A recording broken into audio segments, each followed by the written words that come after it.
Hello tout le monde, c'est Hugo, Hugo des Process, et bienvenue sur cette vidéo. Aujourd'hui, dans le concret, sans pitié, si vous faites de l'appel à froid, que vous avez une agence, ou en tout cas que vous êtes justement un prestataire de service, et que vous souhaitez en fait enrichir votre base de données, ce qui est des fois très compliqué, très coûteux aussi, aujourd'hui de manière complètement gratuite, enfin de par quelques frais OpenAI très minimes, et 2-3 clics, vous aurez la possibilité de générer et d'obtenir en fait des listes de leads enrichi. Donc, comment ça marche? Comment ça marche? C'est très simple. Alors, je vais déjà me réduire ici. Tac, on va browse a file. Donc, je tiens à le préciser. Ceci, je l'ai fait peut-être en 20 minutes grâce à l'IA. Voilà. Donc, hop, ouvrir. Donc là, il voit qu'il y a 10 URL, donc vous en faites pas, hein, j'ai fait un truc d'exemple très bateau. Et donc là, le temps qu'il est en train de scraper, je vais juste vous montrer, enfin, ouais, en vrai, il y a plusieurs moyens, hein.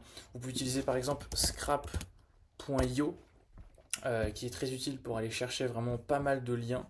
Ok. Après, vous avez aussi les rapports booléens. Enfin, c'est ça, je crois que c'est les acteurs booléens, un truc comme ça. Donc, en gros, par exemple, vous mettez coach end arrobase, gmail.com end plus 33 6. Voilà. Donc là, on a quand même quelques liens.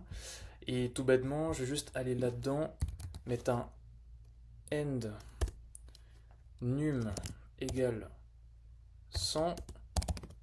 Et là, j'ai non pas 10, mais 100 résultats par page. Tac. Bref, et donc là, hein, techniquement, j'ai juste à utiliser par exemple ça. Donc c'est Easy Scrapper. Et ici, j'aurai tous les liens. Hop, bon, je vais enlever tous ces trucs inutiles. Tac. Boum. Ici, on a déjà une liste de liens. Donc par exemple, voilà, un truc, etc. Bon bref, il y a pas mal de trucs. Plus de 99 pour le coup. Enfin bref, c'est une technique un petit peu marabouteuse, mais bon, entre temps, je pense qu'il a terminé. Et à la fin, écoutez, voilà, hein, je mets pause et je reviens quand c'est terminé. Ok, bah écoutez, finalement, ça a été assez rapide. Donc pour rappel, on a commencé. Alors ah non, je peux pas remonter dans les logs. Ouais, je crois qu'on a commencé. Bon, de toute façon, vous verrez, hein, vous aurez qu'à regarder ici en haut à droite pour voir mon écran. Quand est-ce qu'on a commencé, qu'on a cliqué dessus. Là, je pense qu'on est même pas genre 2-3 minutes plus tard. Je télécharge les résultats et boum! Sans pitié, donc on avait 10 personnes. Il nous a trouvé 1, 2, 3, 4, 5, 6. 6 qui comportent justement des informations. Donc là, on a le nom et prénom, donc last name, first name, le téléphone, l'email, l'adresse, le Facebook, l'Instagram, le LinkedIn, le Twitter, le YouTube et l'URL initialement utilisé. Donc voilà, si vous avez plus de 300 lignes, ça peut être pratique. Mais du coup, comment faire ça là, maintenant, tout de suite, dans le concret?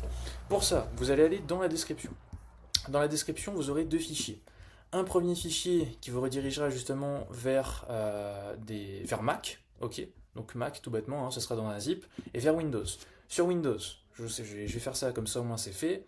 D'abord, on va dézipper tout ça, ou même faire un coup d'œil, hein, enfin bon bref, qu'importe, décompresser, ok. Super, donc là il a été décompressé, il est juste ici.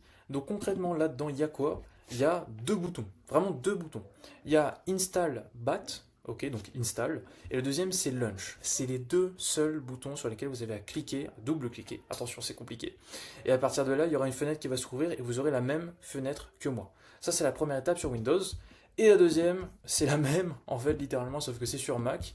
Donc sur Mac, je double-clique ici. Ok, super. CSV Initial Mac. Et là, cette fois-ci, je vais faire pareil, en fait. Je vais double-cliquer ici. Nickel. Donc d'abord, il va installer Python. Il va faire l'environnement virtuel. Et il va installer les dépendances. Donc généralement, ça se fait de l'ordre de 1 à 2 minutes, grand maximum. Ok, donc là il a terminé. Alors il nous dit juste d'appuyer sur Entrée. Pas de souci, j'appuie sur Entrée, l'opération est terminée. Et la deuxième chose, tout bêtement, qu'il y aura à faire, c'est cliquer sur Launch Commande.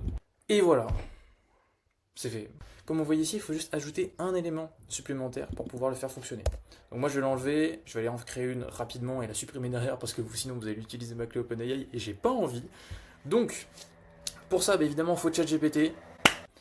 On va sur platform.openai.com, ok, et on va générer une clé API. Si t'en as déjà une, t'as pas besoin d'être là. Si t'en as pas, tu regardes. Donc moi c'est très simple, je vais me connecter avec mon compte Google. Ok, c'est bon, je suis connecté, donc je vais aller dans mon dashboard. Ensuite, je vais aller dans API Keys et je vais create a new API key. Donc par exemple, je vais l'appeler, je sais pas moi, on s'en fiche, parce que je vais supprimer. Super, all, croate.